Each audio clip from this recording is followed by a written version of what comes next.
রুবেল সম্পর্কে যাই কিছু বলি আমি, ওর ব্যক্তিগত জীবনে ও যেটা শুরু করে সেটাকে সে ভালোবেসে শুরু করে এবং সেটার জন্যে তার ডিভোশন বলা যায়, ডেডিকেশন বলা যায় এবং তার জন্য যতটা সময় দেওয়া যায় সেটা সে সবসময় করে। হি লাভস টু ওয়ার্ক, যেটাকে সে ভালোবাসে। যেমন স্পেশালি কুংফু কারাটে। তো একসময় আমি বলতাম যে পাক ভারত উপমহাদেশে যে রুবেলকে ফেস করার জন্যে কুংফু কারাটেতে নর্মাল ফিল্ডেও কেউ নেই।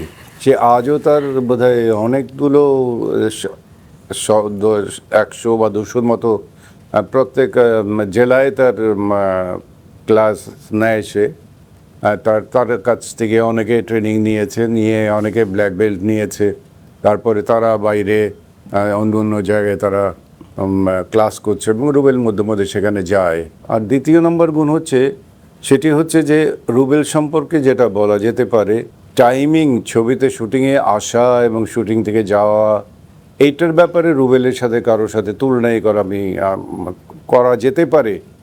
এটা আমি ভাই হিসাবে বলছি না, এটা একজন পরিচালক হিসাবে বলছি না, এবং আমি জানি যে বাংলাদেশ চলচ্চিত্র জগতে সকলেই এটা এক বাক্যে মেনে নেবেন। আর তৃতীয় যেটা বলা যেতে পারে সেটা হচ্ছে যে রুবেল অনেককেই ছবি করে দিয়েছে যাদের কাছ থেকে রুবেল যা পাওনা সেটা তো নেয়নি। অনেক সময় নিজের পকেটের পয়সা দিয়েও সে হেল্প করেছে একটা প্রডিউসারের।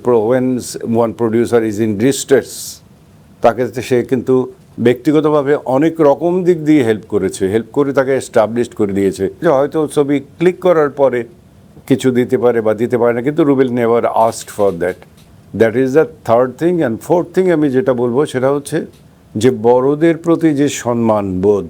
আমাদের সিনিয়র যারা ছিলেন তারা তো রুবেল যতক্ষণ পর্যন্ত তারা মেকআপ রুমে এসে মেকআপ নেবার জন্য চেয়ারে না বসেছে ততক্ষণ পর্যন্ত রুবেল দাঁড়িয়ে থাকতো এবং মানুষের সাথে ওর ব্যবহার, আমি তো এফডিসিতে ব্যবহার কার সাথে খারাপ হয়েছে এটা শুনিনি।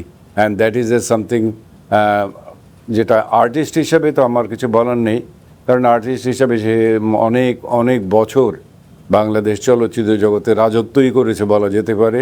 এখনও সে মধ্যে কিছু কিছু শুটিং করে, লিমিটেড নাম্বার, বয়স একটু জন্য অনেক বেশি ছবি করে না।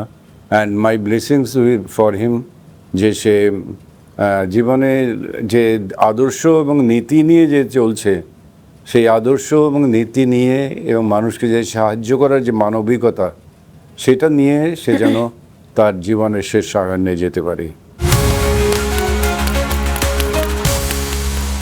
কি বলবেন? একটি ব্যাপার অবশ্যই আছে যে শুধু বলে গেলেই হবে না, সেটার মধ্যে সত্যতাও থাকতে হবে। অবশ্যই। যে টাইমের ব্যাপারে বলেছেন, আমার জানা মতে, আমি যেহেতু একটু আগে আপনারাই বলেছেন, আমি প্রায় 230-230টির উপরে ছবি করেছি। সো আমার জানা মতে কোনো দিন আমার 1 মিনিট দেরি হয়েছে কোনো পরিচালক বলতে পারবে না। এখনকার নায়কেরা শুধু দেরি করে সেটে যায়। আমি অন্য কারণে কোনো সমালোচনা করবই না, আমি আমার কথাই বলবো। আমার কোনো পরিচালক আজ পর্যন্ত বলতে পারবে না আমার জন্য 1 মিনিট এই 230টি ছবির মধ্যে কখন 1 মিনিট দেরি হয়েছে।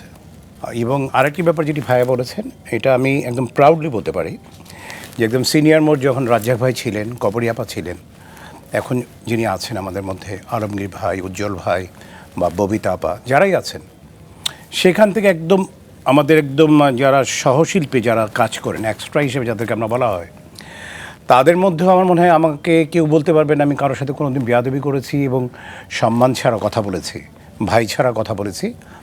দ্যাটস ওয়াই আমাকে সবাই ভালোবাসে। আমি মনে করি এটা আমি ওন করেছি।